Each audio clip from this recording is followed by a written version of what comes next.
Hi everyone! Let's talk about litter training kittens.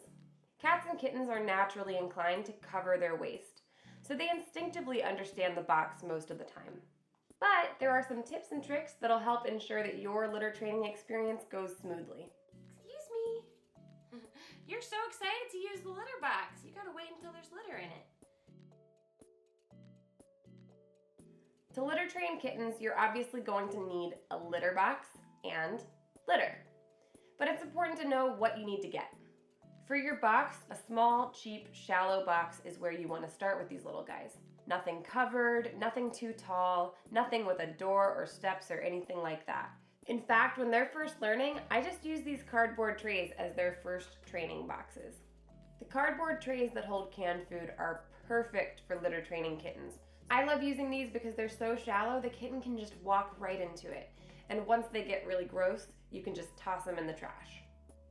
This means a clean box for the kittens and less hassle for you. If you're working with kittens under 8 weeks old, I recommend using a kitten-safe litter, meaning something that is fragrance-free and non-clumping. Remember that kittens navigate the world just like human babies, with their mouths. Highly fragrant litters can be bad for tiny kittens if ingested, and clumping clay litter is definitely a no-no, since it clumps up when it touches liquid. Instead, I recommend using something like an unscented, paper-based litter, or even a corn or wheat-based litter until they're 8 weeks old and confidently exploring the box without munching on it. Once the kittens are closer to 6 or 7 weeks old, I move them into a plastic litter box that is more like what they'll have as an adult.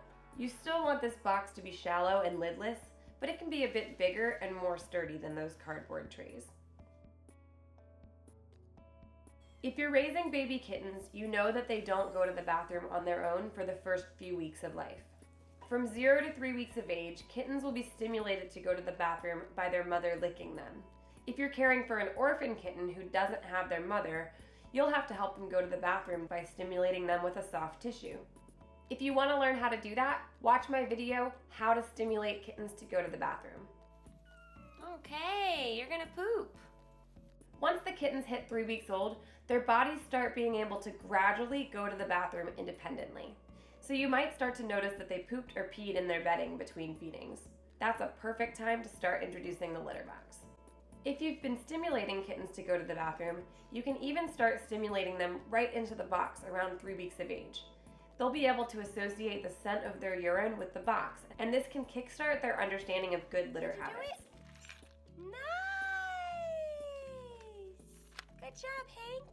Of course, if you've recently adopted a new kitten or rescued a kitten that's more than 3 weeks old, you should introduce them to the litter box right away.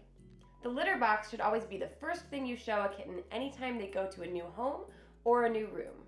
Are you napping in the litter box? Cody, that's where poop goes. Kittens naturally understand the box because they want to cover their waist, but there are several things you can do to ensure that they do use the box.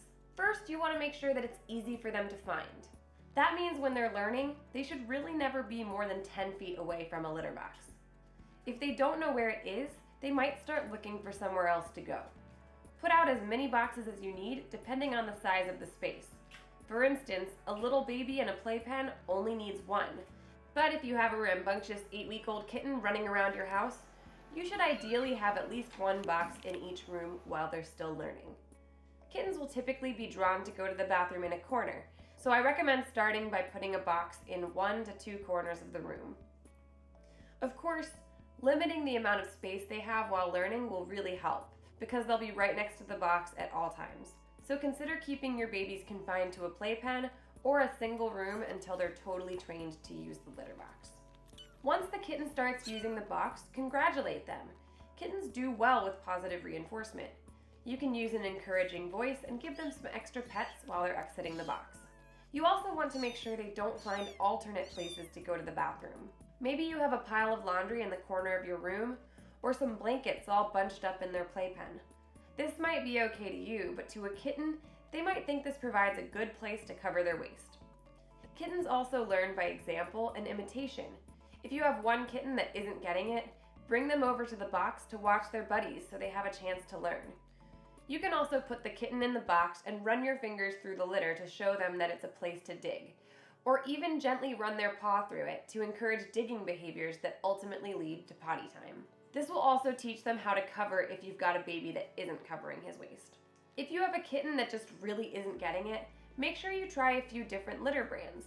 Some kittens will have preferences or may be sensitive to the feel or smell of certain brands. You also want to think about the kitten's history. If it's a feral kitten that's been living outdoors, the bathroom to them might look like some dirt and some leaves. So there's no harm in putting a couple leaves on top of the litter box if that's what it takes to help them make the association. Remember, they have the same goal as you do, a clean environment. So have patience while you're helping steer them in the right direction. And never use negative reinforcement or punishment if they get it wrong. Excuse me, that's my finger. This is where a lot of people mess up. They don't clean the box enough. This is a big pet peeve of mine because it's so unfair to the animal. And it gives people the impression that cats are smelly animals. Cats aren't smelly animals. You're a smelly animal if you don't clean the litter box. One way to think of it is whenever you feed them, you should also check out the box and see if it needs a scoop. If it does, it's easy to just toss that small amount into a toilet, a trash bag, or a smell-proof pail. When kittens are litter training, it's so important to keep a clean box so that they're incentivized to use it. Otherwise, they might think it's super gross and start looking for somewhere else to go. The more they go elsewhere, the more they'll think it's okay to go elsewhere. So do yourself a favor and keep that box clean. That goes for kittens and adult cats too. Oh, hi, Kodiak. You decided to join for the end. Ultimately, litter training is all about meeting them where they are and thinking like a kitten, not like a human. So make sure you're putting out a box that's safe, shallow, and easily accessible at all times. Keep it clean and encourage those good habits, and your kittens will be litter box champions in no time.